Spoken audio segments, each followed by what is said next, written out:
acá, ponemos acá, 4 ventanas, ahí está. Ok. ¿Se ve PowerPoint? Sí, ¿verdad? Vamos a hablar un poquito de pseudotumor orbitario, que les dije que platicaran y vamos a platicar entre nosotros y entre todos y vamos a hacer el tema, ¿ok? Entonces le vamos a pedir de favor a Ariadna que nos empiece a comentar qué es el pseudotumor inflamatorio, Ariadna.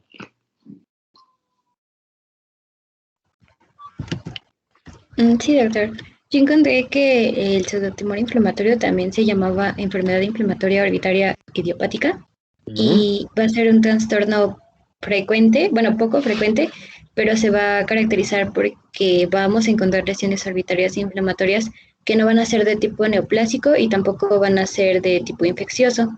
El término me parece que lo dijo por primera vez Arthur Birk Hirschfeld y bueno, describió la sintomatología que iba a ser, pues como su nombre lo dice, inflamación orbitaria y Nada más. también iba a haber.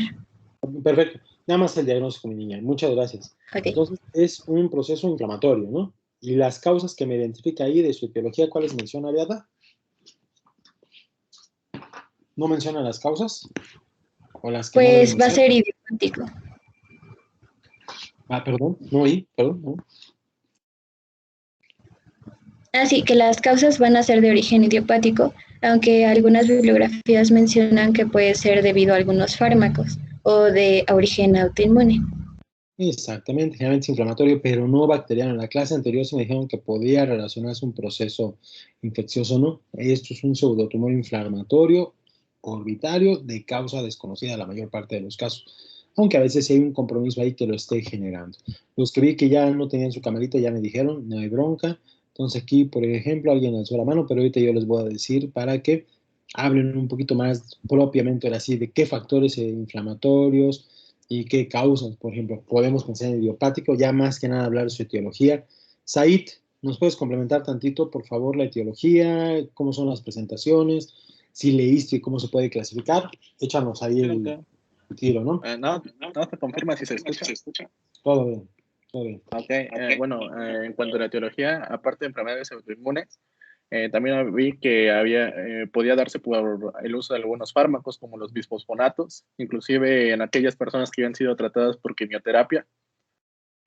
Inclusive aquellas personas que pudieron o estar en tratamiento bajo litio, o encontré inclusive que puede provocarse en aquellos por asbesto. Y en cuanto a las manifestaciones o a los tipos, depende del sitio al nivel del cual pues afecte este tumor. Se puede presentar tanto a nivel apical, puede afectar tanto el nervio óptico, la esclera, y si hay algunas situaciones en las cuales eh, pues va a afectar a varias estructuras y se puede determinar como inespecífico. Y me falta el de la glándula lagrimal, en el cual se pierde por completo el borde de la glándula. Glándula, exactamente. Es uno de los más comunes, ¿eh? En esa zona es muy común que se presente el pseudotumor, pero lo que se descartaría del adenocarcinoma o una tumoración o una inflamación de glándula lagrimal es que al tocar duele. Y generalmente este pseudotumor no duele la inflamación, pero sí duelen las manifestaciones que está condicionando en el ojo. Entonces sí molesta propiamente el globo ocular. Gracias, Aid. ¿Alguien más leyó una clasificación con respecto o tiene ahí apuntado en su computadora o en su celular o en su cuaderno con respecto a su clasificación histológica, Docs?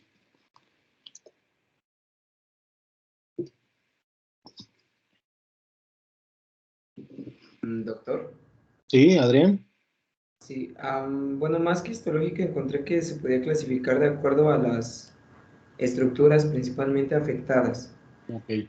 La clasificación que encontré fue miocítica, adenitis lagrimal, inflamación orbitaria anterior, apical o difusa. Okay. ¿Tienes algunas definiciones de ahí de cada una de ellas, Adrián? ¿Ande, perdón? ¿Tienes definición ahí de cada una de ellas o no las tienes?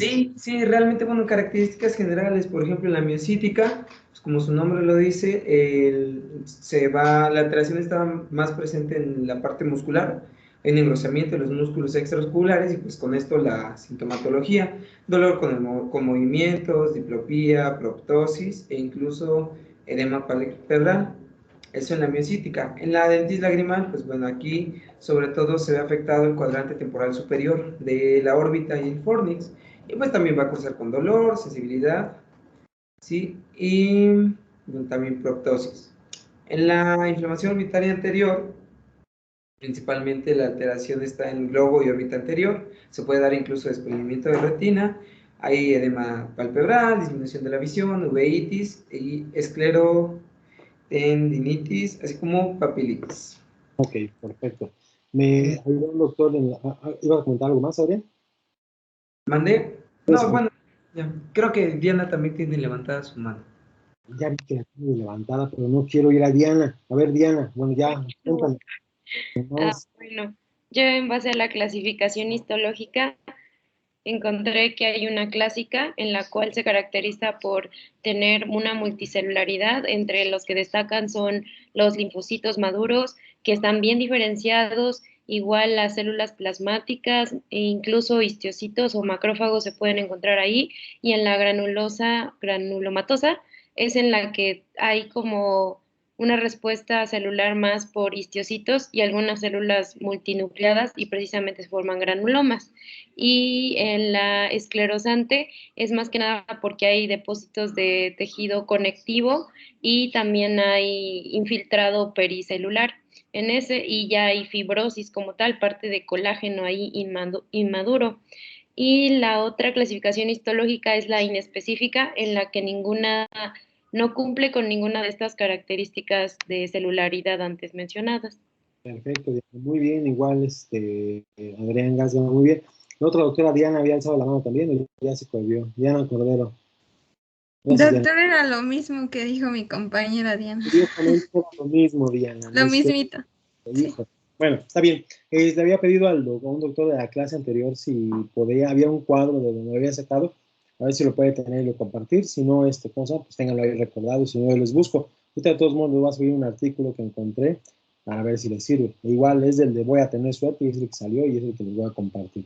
Pero mira, ahorita vamos a preguntarle a los demás para seguir avanzando. Ricardo, cuéntame, ¿cuál es la característica clínica de un proceso agudo o de un proceso crónico de un pseudotumor o de inflamación orbitaria en específico?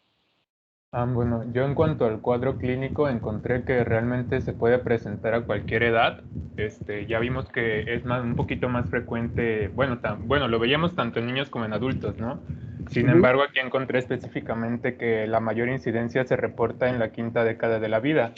También, como usted acaba de mencionar, pues puede tener diferentes tipos de presentación, ya sea aguda, subaguda o crónica, y pues esto pues depende meramente del tiempo de evolución, ¿no? Y pues bueno, en cuanto a las manifestaciones clínicas, pues esta se va a caracterizar por la presencia de dolor, exoftalmos y alteraciones visuales. Y también pues con frecuencia llega a ser unilateral, sin embargo se menciona que hasta en el 25% de los casos llega a ser bilateral y puede cursar con afectación de una o varias estructuras orbitarias de forma difusa, como lo son la grasa orbitaria y los músculos extraoculares. Ok, perfecto. Muy bien. Entonces, la característica principal, ¿cuál sería? ¿Hay exoftalmos, Ricardo? Sí, doctor. ¿Hay dolor a la movilidad ocular? También. Estamos en aplexia, en esta situación de que cuesta, tratas de mover el ojo, no se mueve y aparte hay dolor al realizar ese movimiento, ¿ok? ¿Hay afectación visual? ¿Puede haber afectación visual? Sí, también puede haber. Hundiendo de la localización. ¿Y hay secreción mucopurulenta? Pues no, porque no se asocia un proceso infeccioso. Así es. Esto es en la aguda. En la crónica, ¿cómo se podría manifestar? Gracias, Ricardo. ¿Alguien que haya leído algo más de manifestación clínica en las presentaciones crónicas que lo tenga ahí? Yo, Doc. ¿Cómo se va a caracterizar? Bueno, pues Cuéntame. lo A leí la en doctora, a ver, una doctora. Sí, claro. A ver, cuéntame. ¿Prosigo? Jocelyn, sí, yo. Bueno, leía que se va a clasificar también dependiendo de si es agudo, pues solo va a ser en días, si es subagudo es en semanas y puede ser hasta crónico, que va a ser durante meses. Y bueno, la información la tomé de un artículo que mencionaba un caso un caso precisamente de pseudotumor orbitario, pero que era en su forma grave. Y mencionaba que en las primeras veces pues va a presentar como que no va a presentar dolor en sí por la lesión, sino, bueno, no por el pseudotumor porque no le duele. Lo que sí va a generar es que debido a la compresión puede existir parestesia y después de determinado tiempo va a generar ese dolor por compresión, pero de las estructuras adyacentes, no necesariamente del tumor. Y también mencionaba que, bueno,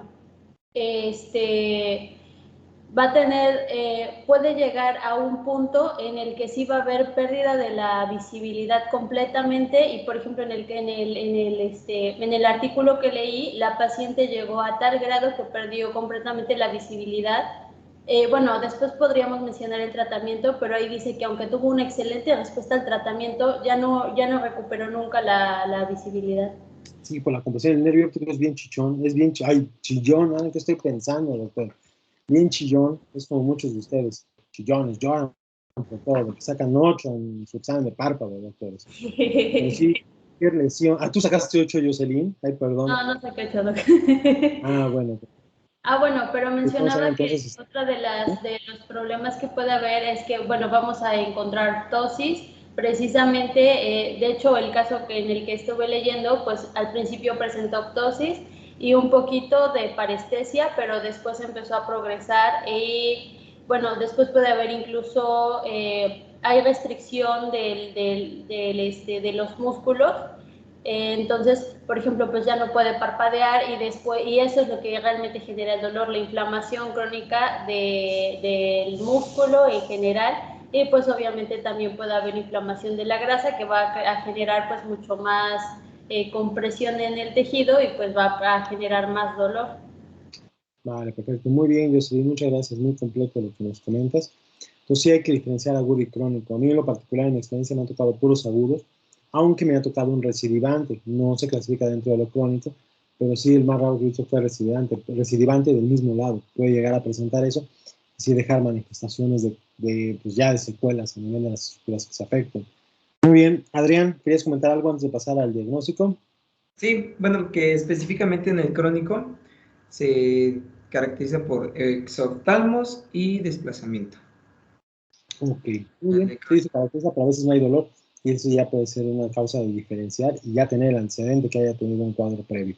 Muy bien, diagnóstico Rigel, desquítate que ayer no veniste. No sí veniste, pero no te perdiste. Cuéntame. ¿Qué leíste de diagnóstico?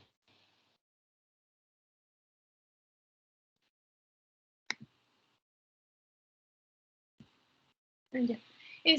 No, doctor, ayer no estuve en la clase porque tuve problemas con mi internet y de hecho le puse que no había podido ingresar a Teams. Tienes tu texto. ¿Por qué no te llevas con Gadia, no te llevas con Caro o con Adrián? Te han comentado que ha dejado algo. No. Bueno, que habíamos dicho que no presentara, ¿qué iba a pasar? ¿Mandé? ¿Qué iba a pasar, Andrea? ¿Qué iba a pasar si no presentabas nada hoy? El otro se fue invicto, ¿eh? Va a ser 0 en tu examen de órbita, pero bueno. Vamos a hablar con... Doctor, ¿tiene alzada la mano la compañera Andrea Solís? Sí, no quiero darle la voz. A ver, Andrea, cuéntame. ¿Qué onda, Andrea? Ay, perdón. No, nada más quería decir de lo del diagnóstico, que principalmente lo hacen por tomografía computarizada y también en base a eso encontré que iban a realizar una clasificación en la que lo dividían en miocítica, lagrimal, anterior, apical y difuso, según los hallazgos de tomografía. Pues, ¿cuál es el estudio base para realizar esto, Andrea? Tomografía. La tomografía, muy bien, y también tiene su clasificación. Gracias, Andrea. ¿Estaba alzado Daniela? ¿Hay una Daniela acá que te tenía alzada la mano también? Daniela, Sí. quería saber. No, pues iba a decir que en la tomografía igual yo leí que se podrían encontrar opacificaciones difusas en lo que sería parte de la órbita. y que incluso había pérdida como de su morfología de la órbita también, y eso era como característico. ¿De la glándula o de la órbita? ¿Mande? ¿De la glándula o de la órbita? Decía que de la órbita. Más que nada, pues se ve acúmulo de material ahí, puede haber desplazamientos. Aquí sí puede haber alteraciones. Si es en la clasificación lagrimal, se ven cambios ahí estructurales, ¿ok? Gracias, Daniela. Georgina. Doctor, ¿me escucha? Sí, creo. Bueno, también leí que hay veces, bueno, aparte de la resonancia, pues también podemos ocupar la TAC o un ultrasonido. Y también se mencionaba que hay veces en donde los hallazgos por imagen no son tan específicos, o sea, no podemos determinar exactamente cuál es el origen. Entonces, al final, el diagnóstico confirmatorio pues tiene que ser por estudio histopatológico, porque de esa manera pues podemos diferenciar si es una malignidad o en este caso pues es un proceso benigno, ¿no? Una tumoración cualquiera, ¿no? Pero en efecto, y a veces cuando hace la biopsia viene todo lo que comentó Diana, de células histiocíticas, granulares, inflamatorias, eso también no te da un diagnóstico totalmente adecuado. Sí, en efecto es un poquito inespecífico, pero aquí también lo que puede hacer es la base del tratamiento, como le vayas dando, ver cómo va evolucionando, pero tiene mucha razón, Geo. El ultrasonido se ve una masa quística, no se ve líquido, también nos permitiría diferenciar eso. Y la resonancia, pues bueno, complementaría la TAC, pero aquí la TAC es la piedra angular en el diagnóstico. ¿Alguien más quería platicar acá? ¿Había alzado la mano? ¿Se prohibió? Sí, yo, doctora, había alzado la mano, pero porque también escuché que muchas veces también nos orientamos al diagnóstico como cuando no encontramos como que así algo muy específico de la patología por su respuesta al tratamiento, pero pues lo mencionó usted, entonces pues ya. Ya no quieres hablar, perfecto, muy bien. Ok, bueno, pues Valeria, háblanos del tratamiento ya que estás aquí entonada. Pues se basa principalmente en esteroides. Este tiene una respuesta muy rápida. Encontré que podía ser tanto prednisona como metilprednisolona. Me parece que es 1 miligramo por kilogramo al día. Y también se puede dar por vía intravenosa. Y también se puede dar en casos crónicos, por ejemplo, en el caso de la paciente que comentó mi compañera, porque yo también encontré ese artículo, pues le dieron metilprednisolona durante 1 gramo durante 5 días y después 80 miligramos de prednisona vía oral. Sí, generalmente aquí, gracias, vale. Generalmente aquí, de primer inicio del tratamiento son los esteroides, es válido. Realmente aquí sí es bien importante darlo intravenoso. En sistémico, al igual como platicaba con sus compañeros anteriores de la neuritis óptica, el darle tratamiento tomado no le va a funcionar absolutamente de nada. Entonces, si vamos a darle esteroide, agarrarnos de donde sea y decir, bueno, o decirle al internista que lo cheque, que desquite antes de que se lo descuente Coppel, ver cómo reacciona adecuadamente con los bolos de metilprednisolona, porque sí les va bastante bien, y es lo que a veces evitamos llegar a un diagnóstico de punción o de diagnóstico histopatológico feo, porque a los días, 2, 3, 4 días se empieza a remitir, y al remitirse el exoftalmo se desaparece, y el ojito vuelve a su posición normal. Entonces a veces ya no llegamos a realizar ese tipo de biopsias, solo lo hacemos en los procesos crónicos. Pero sí es más válido iniciar tratamiento esteroideo sistémico, bolos de metilprednisolona, 1.000 miligramos al día, 1 gramo al día. Generalmente dice pasar en 6 horas, yo dejo en 24 horas. No me meto en broncas, lo vamos pasando. En un día que pasa 1 gramo, 1.000 miligramos, 1 gramo, control por el médico internista para que no haya ningún problema. Y nada más eso, doctores. Es lo único que ayuda. Al tercer día que ya hemos acabado de dar los bolos, ya le podemos agregar el tratamiento sistémico, doctores. Y eso es muy semejante a lo que vamos a platicar en las neuritis ópticas. Es el manejo adecuado. Ahora, a ver, Daniela, ¿quieres comentar algo más? Sí, que igual en el tratamiento había visto que, pues, bueno, primero para dar esteroides, según que teníamos que tener bien claro el diagnóstico histopatológico, como había mencionado Geo, porque si no podríamos como enmascarar algún otro cuadro granulomatoso, como alguna granulomatosis de Wegener. Y además también que si es refractario al tratamiento de esteroides, podríamos dar radioterapia con dosis bajas y con eso era suficiente normalmente. Sin embargo, hay casos que son como muy refractarios, en los cuales ya podríamos dar, por ejemplo, infliximab que sistémico, el cual pues ayudaba en esos casos ya más graves. Perfecto, aquí te va una situación, por ejemplo, yo en el IMSS, ahorita, por ejemplo, tengo una sospecha de una fractura de órbita, con un traumatismo, y dices, bueno, se sonó y se le infló la región orbitaria, pues supongo que hay una fractura por ahí, ya sea de pared interna o pared inferior. Voy a hacer la tomografía, y la tomografía de urgencia se la dieron mañana para ir por cita para ver cuándo se la hace. Entonces, yo en estos pacientes que tengo un exoftalmos unilateral así agudo, severo, que no tiene secreción, yo dispongo eso, yo la verdad aplico aquí, me agarro, y tienes mucha razón lo que dices, puede dar una refractariedad en el diagnóstico, se puede enmascarar el diagnóstico, pero prefiero mejor agregarle un poquito de esteroide un día, esperar rápido mi resonancia, insistir para tener mi resultado de mi tomografía, le pido una radiografía que no va a servir de nada, pero yo justifico, y por lo menos le doy una protección de un día, máximo 2 días, en lo que tenga yo el estudio. Lo más seguro, en mi experiencia, lo más seguro siempre la atinamos y es un pseudotumor. Ya que una granulomatosis es bien, bien difícil, no se da mucho en el medio, aunque se puede presentarse, y tiene mucha razón lo que dice la doctora, pero a veces el medio institucional es atacar y descartar, ¿no? O si no, eso es generalmente cuando no tenemos opción de mandarlo a otro lugar. Si tenemos opción de mandarlo a tercer nivel con el orbitólogo y oculoplástico, pues lo mandamos inmediatamente y ya que se haga bolas, ¿no? Pero lo ideal es tratar de atacarlo por lo máximo, ¿no? O sea, tratar de ayudarle lo más rápido posible. Y a veces, como les digo, incluso con el primer bolo de esteroide, se va remitiendo un poquito. Pero sí tiene mucha razón la doctora ahí. Kenia, cuéntame, ¿qué más quieres comentar?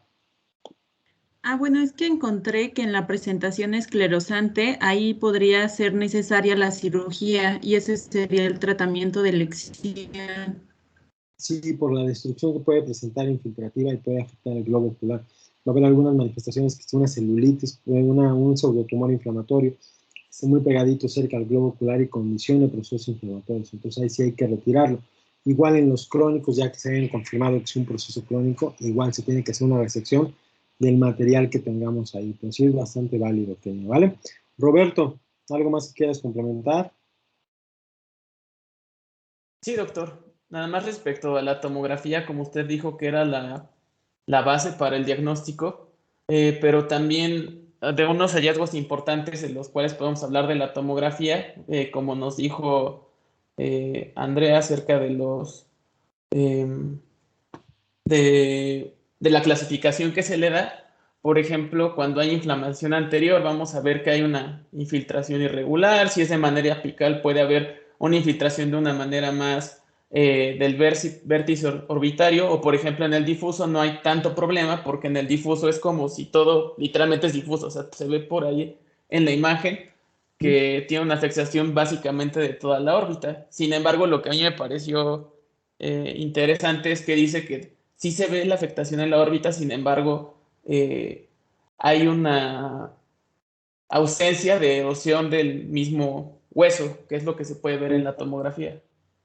Casi no hay destrucción, a diferencia de otros tipos de neoplasias o crecimientos que sí pueden destruir hueso. Muy bien, gracias, doctor. Kenia, ya por último, Kenia. ¿Qué más? No, doctor, ya, es que no bajé mi mano.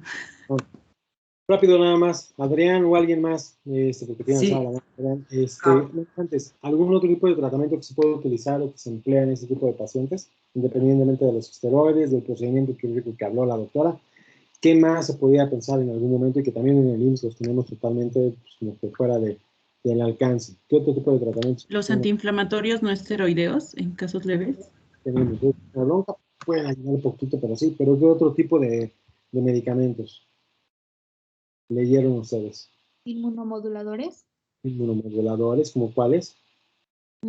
Pues, no sé, metotrexate, ciclofosfamida o ciclosporina también. Muy bien, ¿y algún otro que hayan leído por ahí? Independientemente de esos. Daniela había comentado.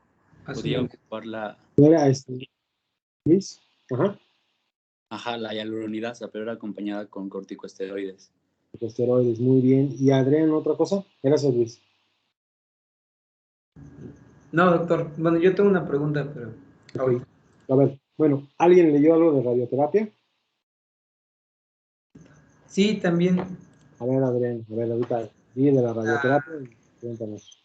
¿Qué duda tienes? La encontré también en un reporte de caso que en ciertas situaciones donde no había respuesta nula a corticosteroides, también radioterapia se podía emplear, solo que pues esta ya implica más problemas. Pero ya realmente de los casos que a mí me han tocado ver, que se han sido algunos, con el esteroide resuelven. No sé si sea muy buena suerte o por coincidencia del destino realmente, me he evitado llegar a que se cronifique o a que tenga este tipo de situaciones. No quiere decir que le atine al esteroide y mejore, ¿no? O sea, considero que el esteroide ayuda bastante. Se detecta a tiempo y sin miedo puede ayudar, pero sí siempre confirmar el diagnóstico con un diagnóstico de imagen que a veces no es tan preciso. ¿Okay? Adrián, ¿cuál es la pregunta que tenías? Sí, doctor. Es que, bueno, sabemos que esto, como su nombre lo dice, es una inflamación idiopática, ¿no? Entonces, para llegar al diagnóstico de esta enfermedad tuvimos que haber ya descartado todas las afectaciones de la mnemotecnia vein, vascular, endocrino, inflamatorio, infeccioso y neoplásico, ¿no? Entonces, yo encontré que, pues, hacía un bonchezote de pruebas de laboratorio o se recomendaban antes de establecer ya el diagnóstico de inflamación orbital idiopática, ¿no? Entonces, ¿qué tan común, doctor, es que se realicen estas realmente, ¿no? Porque encontré que, sobre todo, por ejemplo, pruebas para descartar procesos reumatológicos, que sabemos afectan muchísimo a las estructuras oculares, o, no sé, aquí mencionaba, por ejemplo, recuento de serie leucocitaria, plaquetas, calcio, pruebas de función hepática, BSG, PCR, anticuerpos BR3, IgG4, calizociba. Casi ninguno de esos se pide más que los más comunes, Álvaro. Pero al igual, mientras lo pides, das el tratamiento. Entonces, lo más común es que ya salga enmascarado el resultado. Para mí lo que me preocupa es la exposición aguda que tiene el ojito. Entonces, realmente tienes mucha razón en pedir toda la batería de estudios, pero generalmente a veces, uno, ni están disponibles en las unidades hospitalarias, y dos, me preocupa más mejorar el proceso inflamatorio. Y ahí, pues ahí vamos descubriendo un poquito a poco que Dios no lo quiera se vaya a presentar. Pero sí, lo ideal es investigarlo, pero a veces la gravedad de la presentación o de lo aparente que está en la salida del ojito nos hace mejor atacar el diagnóstico y en el inter investigarlo con lo más común que tengamos ahora. ¿Vale? Doctor, tengo una duda. ¿Existe algún tipo de inmunoterapia o anticuerpo monoclonal? Sí se utiliza, pero solo únicamente lo he leído y lo han comentado realmente en los textos. Realmente en el seguro nunca llegamos a manejar la monoterapia. No sé si alguien de ustedes en sus artículos leyó de esto, además del metrotexato y todo, porque sí, algunos de sus compañeros de la clase anterior se lo leyeron. ¿No lo tienen ustedes? Vi que era infliximab, pero no sé bien contra qué va o contra. Exactamente. Es un ¿cómo se llama? Es de eso sí leí, es un anti-TNF-alfa, ¿no, doctor? El infliximab. Los factores de crecimiento tumoral ayudan hasta cierto punto de forma, sí tiene buen beneficio, a veces por la causa idiopática, pero en nuestro medio no está muy común utilizarlos, Roberto. Pero eso se puede, igual que el metrotexate, igual que la radioterapia, entra en un rango de, a lo mejor antes de todo eso, ya te pegó con el esteroide y ya lo hiciste. Yo por eso al esteroide le tengo un altar, porque a mí no me da miedo utilizarlo. Ya si les da diabetes insípida, pues ya ni pedo, pero pues ya es algo que vamos a tener ahí pagado. ¿Ok, Doc? Pero sí se puede utilizar el factor necrosis, los inhibidores del factor de necrosis tumoral, el infliximab y todos esos, sí van a ayudar bastante en procesos de estudio de pseudotumor. En práctico sí no tengo idea, porque no tenemos la disposición para eso, ¿vale? Ok, pues bueno, Doc, así vamos a manejar algunos temas de clase. Entonces vamos a continuar con lo que tenemos ahí pendiente de órbita. Muy bien todos. A Rigel se la perdono porque no tuvo internet. Bueno, dice que no tuvo internet, le tengo que creer. No debo de ser tan tóxico con los alumnos, entonces lo voy a creer, doctores. ¿Ok? Vamos a hablar rápido nada más de los temitas que nos faltan de ver, que es celulitis orbital y celulitis preceptal. Principalmente hablar de la preceptal, que es bien importante diferenciarlo. Y esto es algo muy común que puede presentarse como complicación de un proceso inflamatorio previo, un orzuelo, una blefaritis mal controlada, una dacrocistitis que a veces puede complicarse a esto. Se inflama el ojo, se ponga rojo, aumente la temperatura, puede haber inflamación o agregación de infección conjuntival. Además hay descarga, que a diferencia del pseudotumor no presenta descarga mucopurulenta. Y es algo muy común que, como digo, puede llegar a presentarse si esto no se controla a tiempo. Es una progresión normal de un proceso inflamatorio palpebral. Y se acuerdan que al hablar del párpado hay una estructura que se llama septum orbitario. El septum orbitario es una barrera que evita que las inflamaciones o infecciones del párpado pasen a la órbita y viceversa. A veces se rompe esa protección y se afecta todo lo que es la órbita, pero el primer paso es esto, que se inflame generalmente toda esa zona que está antes del septum orbitario, que estamos hablando propiamente de los párpados, doctores. Y la diferencia de esto, porque una celulitis preceptal igual maltratada, si ya vino de algo maltratado, va a dar una celulitis preceptal, y si no tratamos esto, obvio, va a dar otro tipo de complicación. Entonces tenemos que diferenciarlo. En las celulitis preceptales la visión está normal, hay una buena movilidad de los músculos extraoculares y no hay proptosis, es decir, no hay exoftalmos. Es común, generalmente ya les había platicado, en niños y adultos que son en etapas extremas de la vida o que tengan algún inmunocompromiso. Y puede venir, como les digo, desde un orzuelo, desde una dacrocistitis, desde una blefaritis, se puede complicar. Entonces, si tienen dudas, ya les dije, inicien tratamiento y valoramos en unos 2-3 días. Si a los 3 días vemos que sigue muy inflamado el párpado, incluso está abarcando, si la inflamación principal es en el superior, se inflama más y ahora también tenemos en el inferior, lo más seguro es que esté propagándose ese proceso infeccioso inflamatorio. Entonces, en los niños, generalmente sí debemos de ingresarlos al hospital. Nosotros, como oftalmo, pensamos en severo, vamos a atacar, generalmente la causa es un gran positivo, atacamos con Ceftriaxone o Vanco, pero realmente los pediatras les tienen mucho miedo a este tipo de medicamentos y únicamente ocupan lo que es la Amoxiclav y también les va bastante bien, pero esto de forma intravenosa. Ya ves, también vuelan más y piden taxi y todo eso. Realmente sí hay que ver de dónde viene el proceso, pero si tenemos el antecedente que vino por un orzuelo previo, por una dacrocistitis, pues ya sabemos qué fue lo que ocasionó ese tipo de situaciones. En adultos también es común que se complique, pero esto, bueno, que un proceso de este tipo agudos puede complicar una celulitis, pero lo podemos valorar de forma ambulatoria. ¿Qué quiere decir?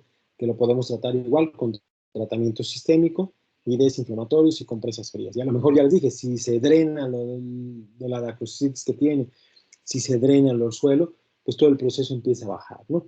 Pero ahí sí hay que dar tratamiento sistémico porque solo está afectado el párpado. Ya entonces la diferencia con la que vamos a ver ahorita es que el párpado sí se abre, se puede ver el ojo se mueve y el ojo está viendo, ¿ok, doctores? Y los antibióticos llevamos Amoxiclav, ya les dije que la diclox a mí me gusta mucho utilizarlo, claritromicina, cefalexina, citromicina o hasta el trimethoprim podemos utilizar, además de desinflamatorios.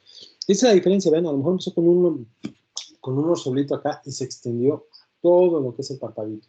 Pero la diferencia aquí es que si lo abre, hay poquita secreción, hay movilidad ocular, pero ya está en un proceso inflamatorio. Y esto generalmente puede complicarse a esto, que es una celulitis orbitaria, que aquí sí ya va a haber una causa propiamente de exoftalmos, doctores. Y generalmente es por una infección relacionada con el aparato respiratorio, pero no en todas las veces. Como les digo, a veces viene como una extensión de un mismo orzuelo, de una dacrocistitis o de una blefaritis, ¿ok? Y siempre esta celulitis orbitaria es complicación de una celulitis preceptal. Los agentes etiológicos más comunes, estafilococo, estreptococo y haemophilus. Y vean aquí la diferencia con este párpadito que sí lo puede abrir, ¿no?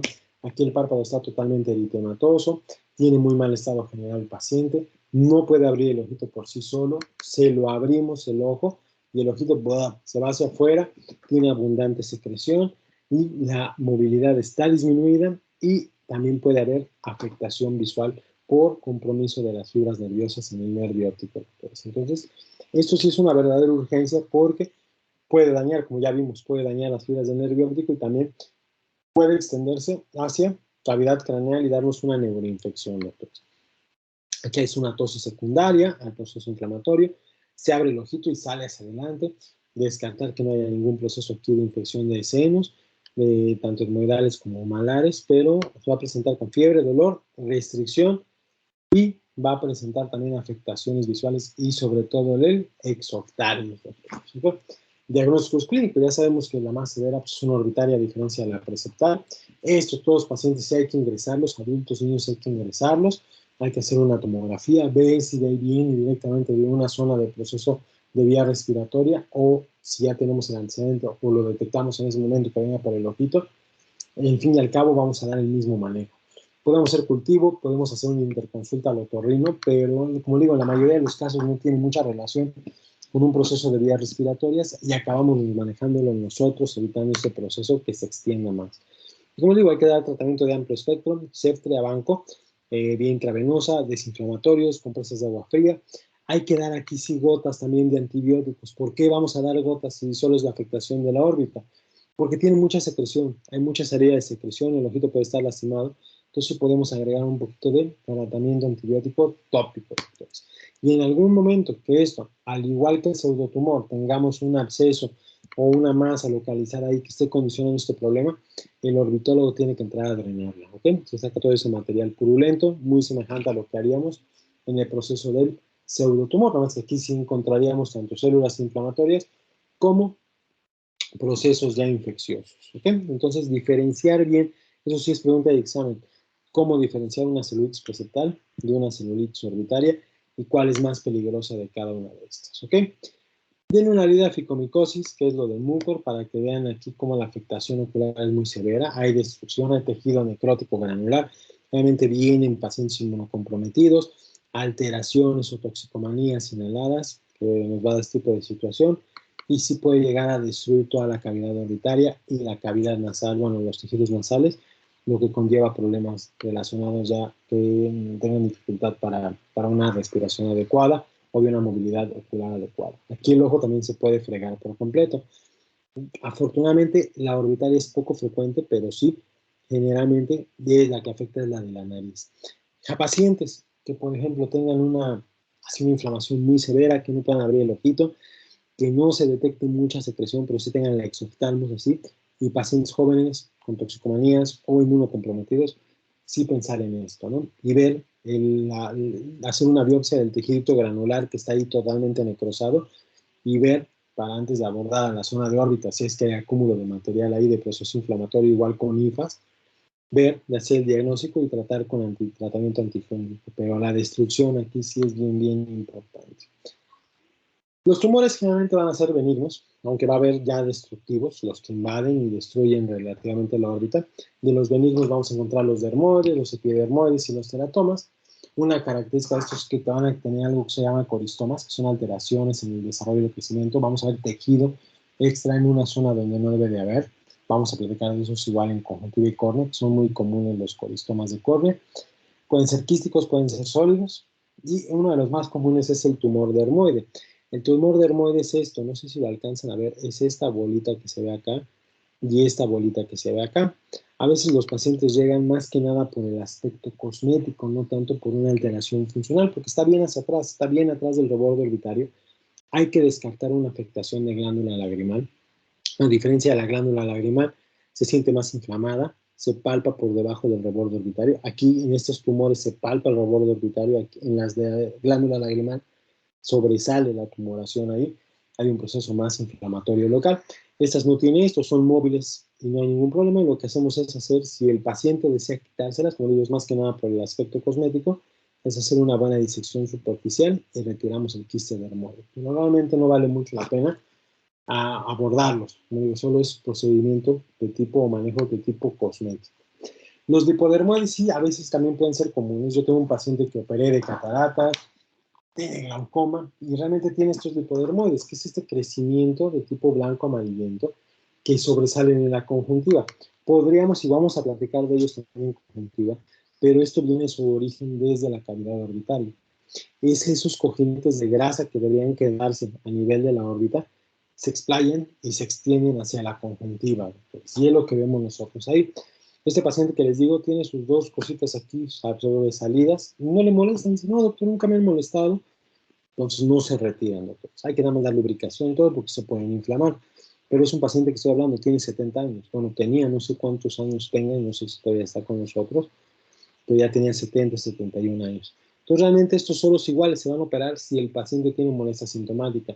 Nunca van a llegar a afectar la visión del ojito, nunca tienen alteraciones en la movilidad, pero a veces se puede llegar a confundir con una carnosidad que vamos a ver ya en conjuntiva. ¿Okay? Estos son un poco frecuentes, los epidermoides de naturalezas diferentes. El teratoma, que empieza el freak show, realmente también es poco frecuente. A mí me tocó ver un niño muy parecido, pero más que nada yo lo meto al rango de otra afectación que vamos a ver, que es un linfangioma. El ojito totalmente salido, vean aquí, con exoftalmos unilateral, algo lo está empujando. Y el problema es que se puede retirar el tumor que está empujando el ojito, pero a veces el ojo ya queda muy alterado, entonces el ojo ya no queda con viabilidad visual, y sí tenemos que pensar en un proceso mucho más invasivo en estos niños. ¿Okay? También son poco comunes. Los hemangiomas aquí sí vamos a verlo, principalmente el capilar. Habíamos platicado un poco de estos hemangiomas cuando hablamos de párpado, que era una pequeña bolita ahí en la piel palpebral, pero también tenemos estos que se extienden directamente desde la órbita, afectan toda la anatomía estructural del parpadito y también están dentro de la cavidad orbitaria. Se relacionan con manchas tipo color fresa, se ven rojitos, si llora el niño aumenta más de tamaño. Y aquí hay dos opciones de manejo. Generalmente las inyecciones de esteroides, que aquí sí tienen una aplicación lógica para ver si desinflamamos esto, o valorar un procedimiento quirúrgico. A medida de que crece el macizo facial puede ir disminuyendo también, no queda totalmente limpio, pero va disminuyendo esa apariencia de destrucción palpebral. Yo igual tengo una paciente ya de edad adulta, hace mucho tiempo que la vi, llegaba con sus lentes, se quitaba los lentes, andaba siempre con gafa oscura, tenía un hemangioma capilar orbitario, ya con el párpado totalmente destruido, parecía coloboma, se hizo resección, se aplicaron esteroides, pero realmente nunca mejoró esa situación. Entonces sí hay que vigilar que no presenten más cambios sin seguir protegiendo al ojito, pero sí puede llegar a presentar. Les comentaba a sus compañeros que les voy a buscar una imagen para que vean la evolución de cómo se maneja con el esteroide en el niño, y si se atiende a tiempo puede ser que tenga un buen beneficio, pero ya en adultos ya es de muy difícil manejo y el tratamiento quirúrgico es muy lacerante, o sea, se lastima más el párpado de lo que está. Los cavernosos, bueno, obviamente se dirigen desde la cavidad craneal, extienden por el canal óptico, por las hendiduras y van empujando al ojito, y lo que nos van a dar propiamente es una proptosis. Generalmente se llega a acumular dentro del cono muscular, aparece en la cuarta década de la vida, y esto ya lo tiene que entrar a operar junto con el oculoplástico, con el neurocirujano. Y es el cuadro que les confundía al niño que les decía que me tocó ver así. No era mío, me tocó verlo de chismoso, porque yo sí me gusta el chismecito, y si hay algo ahí, me pongo a ver qué es en el consultorio de oftalmo. Una proptosis, un niño de 1 año y medio, no tenía esa protrusión, de repente se salió, el ojito no estaba tan lastimado, y podría ser la causa de esto, que son a veces quistes que se forman en la cavidad orbitaria llenos de linfa y de sangre, se rompen, tienen una coloración más oscura que la sangrecita, y al reventar y al llenar la cavidad orbitaria, pues ¿qué va a pasar? Lo que les dije, se sobrepasa esa capacidad y ahora se empuja el ojito hacia adelante. Una opción de esto es que se van reabsorbiendo por sí solos, y a medida que se van reabsorbiendo, el tumor, la proptosis también se va resolviendo de forma importante. En los tumores orbitarios, el glioma de nervio óptico, que se relaciona mucho con la neurofibromatosis, y vean acá, aquí es un crecimiento importante del nervio óptico, destruye el canal óptico y va empujando al globo ocular hacia adelante.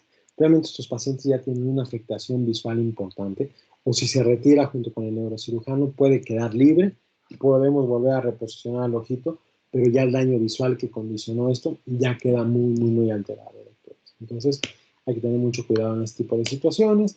Los neurofibromas, igual que hay crecimientos igual ahí, aquí es proptosis.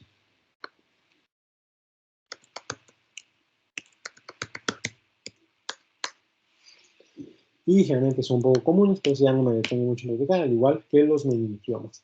Pero sí me interesa recordar los gliomas, cómo son los dermoides, los hemangiomas cavernosos. Viene una ley al Graue, viene ahí a equipararlo ahí también. Ver lo que platicaron o investigaron ustedes del pseudotumor, diferenciarlo de celulitis orbitaria y preceptal, ver lo de la exophthalmopatía de Graves, cómo manejarlo, cómo diagnosticarlo, cuáles son los auxiliares de diagnóstico importantes para esto, cuál es la anatomía de la órbita, qué pasa por cada uno de los agujeros que forman las uniones de los huesos de la órbita. Todo es bien importante para su examen. Creo que no les he subido la clase de órbita en PowerPoint, ya se la subí en video, pero se me olvidó subirlas, ya se las subo ahorita. El examen es hasta la próxima semana. Ya la próxima semana vamos a empezar a ver conjuntiva. Conjuntiva y córnea son los dos temas más perros de esto, porque son muchas diapositivas. Conjuntiva son 150, 170 diapositivas. Entonces, probablemente en algún día sí vamos a abarcar un miércoles. Yo ya les voy a decir que miércoles vamos a vernos toda la semana para avanzar, tanto en conjuntiva como en córnea, ¿ok? Saben que no los quiero saturar mucho, las clases virtuales me hacen una buena forma de aprender. Yo sí estoy a favor de esto, pero sí se hace muy pesado. Entonces, sí considero que ver los 3 días y hablar aquí con el pizarrón, ahí es medio denso. Entonces vamos distribuyéndolo, pero para estos dos temas sí, probablemente sí nos veamos, cumplimos nuestra semana normal. Ya les iré avisando si se va a hacer así o no se va a hacer así. Mañana entregan su tarea de aparato lagrimal, por favor, entréguenla bien. Y nos veríamos el lunes y hasta el otro miércoles su examen de órbita y de aparato lagrimal junto con su dibujo de órbita, ¿vale? ¿Dudas, preguntas? Perfecto, doctor. No, doctor. Dígame solo, doctor Roberto. No, digo, no, doctor. Ah, Ninguna duda.